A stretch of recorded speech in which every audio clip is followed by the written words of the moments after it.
દ્વારા wide angle સિનેમામાં તપાસ સિનેમાઘરોમાં પોપકોર્ન અને હોટકોર્ન બાઉલ ખાતા પહેલા સાવધાન હોટલ અને રેસ્ટોરન્ટ બાદ હવે સિનેમાઘરોમાં તપાસ શરૂ કરાઈ છે મહેસાણામાં ફૂડ વિભાગની તપાસમાં સિનેમાઘરોમાં ચોંકાવનારી વિગતો સામે આવી છે વાઇડ એંગલમાં પોપકોર્નમાં જીવાત જોવા મળી ફૂડ વિભાગ દ્વારા વાઇડ એંગલ સિનેમાઘરમાં ઇમ્પ્રુવમેન્ટ નોટિસ ફટકારવામાં આવી હોવાની જાણકારી મળી રહી છે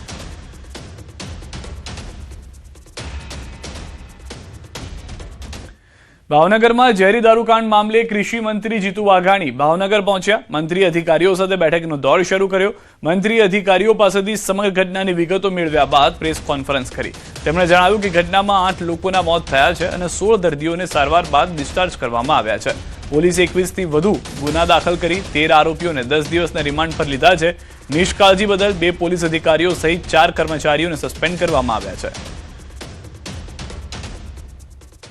નિષ્કાળજી ધ્યાનમાં આવી છે પ્રાઇમરી કે 2 પીઆઈ ને અને 5 જેટલા પોલીસ કર્મચારીઓ જેમાં એક એએસઆઈ પણ આવી જાય છે એમને સસ્પેન્ડ કરી અને રાજ્ય સરકારે એ સખ્તાઈથી કામ કરવા માંગે છે એ માટેનું પણ આ પગલું એ લીધું છે મંત્રીએ સ્પષ્ટ કર્યું કે દોષિત કોઈ પણ તેને છોડવામાં નહીં આવે વિપક્ષના વિરોધ અંગે જીતુ વાઘાણીએ કહ્યું કે આ મુદ્દાને રાજકીય ચશ્માથી જોવો યોગ્ય નથી લોકોને શોધીને દવાખાના દાખલ કર્યા ધરપકડો કરી છે આજે સરકારનું કમિટમેન્ટ બતાવે છે રાજનીતિ કરવાના બદલે સાથે મળીને આપણે કામ કરીએ અને હું તો વિનંતી કરું છું એ પણ અમારા સાથી મિત્રો છે સમાજ વ્યવસ્થા સમાજના એડમિનિસ્ટ્રેશનો સમાજની પોલીસ વ્યવસ્થાઓ વગર એકાબીજી વગર કોઈ વ્યવસ્થા ચાલવા નથી આપ પણ જાણો કોઈ જગ્યાએ કોઈ ઘટના રાજ્યમાં બની એ કોઈ વ્યક્તિ સમૂહ કે અધિકારી દ્વારા બની તો એના ઉપર ચોક્કસ પગલાં લેવાય ભાવનગરમાં લઠ્ઠાકાંડ મામલે કૃષિ મંત્રી જીતુ વાઘાણીએ સિવિલ હોસ્પિટલ પહોંચ્યા અને સારવાર લઈ રહેલા દર્દીઓની મુલાકાત લીધી દર્દીઓના પરિવારજનો સાથે વાતચીત કરી અને ઝડપથી સ્વસ્થ થવાની પ્રાર્થના કરી મંત્રીએ હોસ્પિટલના અધિકારીઓને દર્દીઓની સારવાર અંગે કડક સૂચનાઓ આપી જરૂર પડે તો દર્દીઓને અમદાવાદની હોસ્પિટલમાં શિફ્ટ કરવાની પણ સૂચના અપાઈ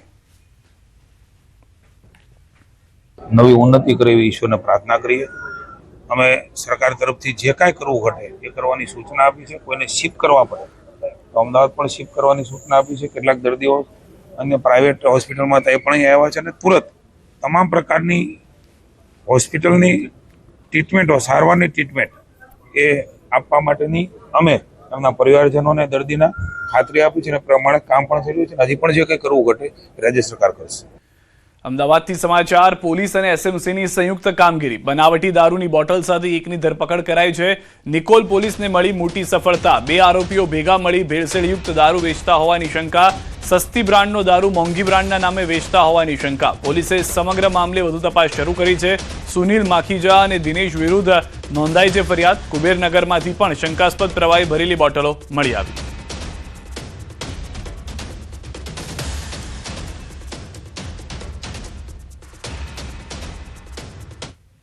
જે બોટલ હોય એ ખાલી બોટલ એ લોકો કોઈ ભંગારિયાવાળા પાસેથી લાવતા હતા અને ખાલી બોટલ તેમજ એની ઉપર એક સ્ટીકર લગાવીને ત્યાં આગળ સીલ પેક કરીને એમાં જે મોંઘી બ્રાન્ડનું જે મુજબનું બી ફ્લેવર હોય એ મુજબનું એસેન્સ કે ફ્લેવર એમાં અંદર નાખીને સીલ પેક કરીને આ લોકો વેચતા હતા હાલમાં એક આરોપી અટક કરવામાં આવેલો છે અને એનો એક જે સાથીદાર છે દિનેશ ઝંડાવાલા કુબેરનગરમાં રહે છે એ વોન્ટેડ છે ભેળસેળિયાઓ હવે ચેતી જજો ભેળસેળ કરી તો હવે ખેર નથી આજે નહીં તો કાલે સુધરવું જ પડશે ભેળસેળિયાઓ નહીં સુધરે તો થશે કાર્યવાહી આરોગ્ય મંત્રી પ્રફુલ પાનસેરિયાનું નિવેદન આરોગ્ય વિભાગ દ્વારા રાજ્યભરમાં ચેકિંગ કરવામાં આવી રહ્યું છે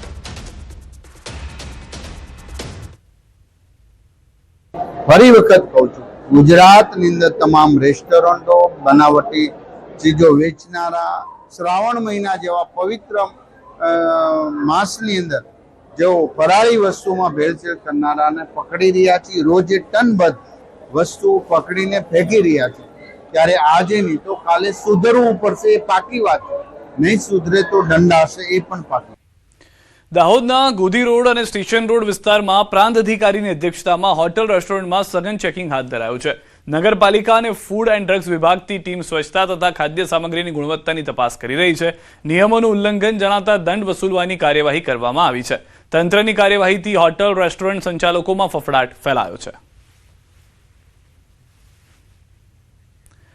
વડોદરામાં અખાદ્ય ખોરાક અને ગંદકીને લઈને બંધ કરાયેલી રેસ્ટોરન્ટ ફરી ખુલતા આરોગ્ય વિભાગની કામગીરી સામે સવાલો ઉઠ્યા છે.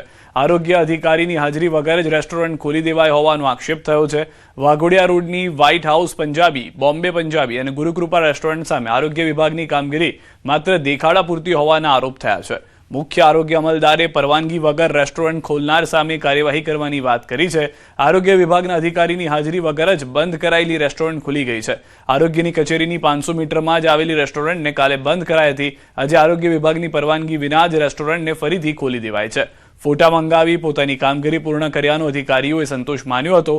ગંદકીના કારણે ફૂડ ઇન્સ્પેક્ટરે રેસ્ટોરન્ટ બંધ કરાવી હતી.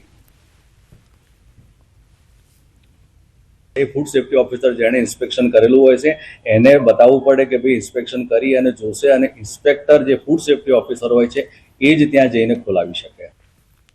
બજારમાં મળતા પેકેટને લઈને ડોક્ટરનો મત, પડીકા બંધ કરવાના નિર્ણયને આવકાર્યો. પેકેટ બાળકોના સ્વાસ્થ્ય માટે ખૂબ જ નુકસાનકારક. બાળકોમાં ઓબેસિટીનું પ્રમાણ વધે છે. પેકેટમાં આવતી વસ્તુનું કન્ટેન્ટ વાંચવું જરૂરી છે.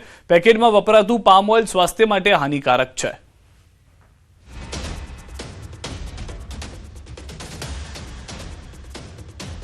એ બાળકોના સ્વાસ્થ્ય માટે ખૂબ નુકસાનકારક છે. અત્યારે બાળકોમાં ઓબેસિટી નામની તકલીફ, એટલે કે વજન વધારવાની, વધારે વજન વધી જવાની તકલીફ આ બધા જંક ફૂડ ને પેકેટ ફૂડ ખાવાને લીધે ખૂબ થઈ રહી છે. અને એનું જે પ્રિપેરેશન છે, એનું જે કન્ટેન્ટ છે, એની અંદરની આવતી વસ્તુઓ છે, એ બધું બહુ ઇમ્પોર્ટન્ટ છે, કારણ કે કોઈક ને કોઈક એ ક્યાં બીજી રીતે નુકસાન કરે છે. એટલે જો પેકેટમાં આવતું કોઈ પણ વસ્તુ છે ને, એના તમારે પહેલાં કન્ટેન્ટ વાંચવા જોઈએ. તમે જોજો મોટાભાગના પેકેટમાં કન્ટેન્ટ લખ્યું હશે કે એ પામ ઓઇલમાં તળેલું છે. યુઝ્યુઅલી ગ્રાઉન્ડનટ એટલે કે સિંગતેલમાં તળેલી વસ્તુ હોય સ્વસ્થ હોય, પરંતુ જો એ પામ ઓઇલમાં તળે તો જ એ લાંબો ટાઈમ રહી શકે.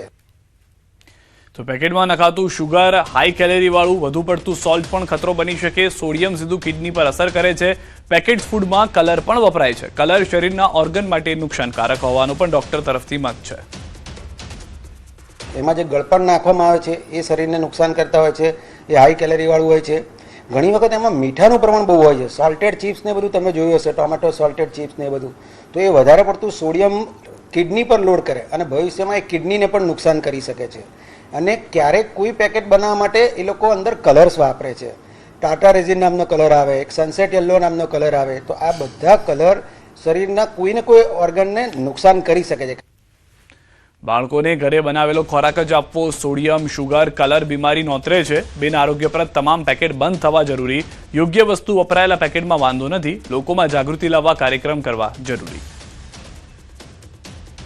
પોતાના ઘરે બનેલા ખોરાક તરફ કે ઘરે તળેલા ખોરાક તરફ બાળકો વળશે તો એમને આ જે બધી તકલીફ છે કે એના artificial colour, sodium, sugar, palm oil, એ બધાથી એમના શરીરમાં થતી નુકસાની અટકશે. કારણ કે અત્યારે બાળકો પેકેટ ખાય છે, એની આગળ શું શું અસર આવવાની છે તો ધીરે ધીરે ખબર પડશે. બિન આરોગ્યપ્રદ તમામ પેકેટ બંધ થવા જોઈએ. યોગ્ય રીતે બનાવેલા, યોગ્ય મેથડથી યોગ્ય વસ્તુઓ વાપરેલા પેકેટમાં વાંધો નથી, પણ જો પામ ઓઇલ કે એવી કોઈ વસ્તુમાં બનાવેલા હોય તો એ બધા પેકેટ પર પ્રતિબંધ આવવો જોઈએ, અથવા બાળકો માટે ઇઝીલી અવેલેબલ ના થાય હોવું જોઈએ. એના માટે એક સામાજિક સુધારણા અને જાગૃતિનો કાર્યક્રમ હોવો જોઈએ. તો હાલમાં જે તે ડોક્ટર તરફથી જણાવવામાં આવ્યું છે, પેકેટ જે છે તે બીમારીને નોતરી શકે છે. બાળકોના સ્વાસ્થ્ય માટે તો નુકસાનકારક છે, પરંતુ અલગ અલગ મુદ્દાઓ કે જે તેમના તરફથી કહેવામાં આવ્યા છે, જેમાં ઓબેસિટી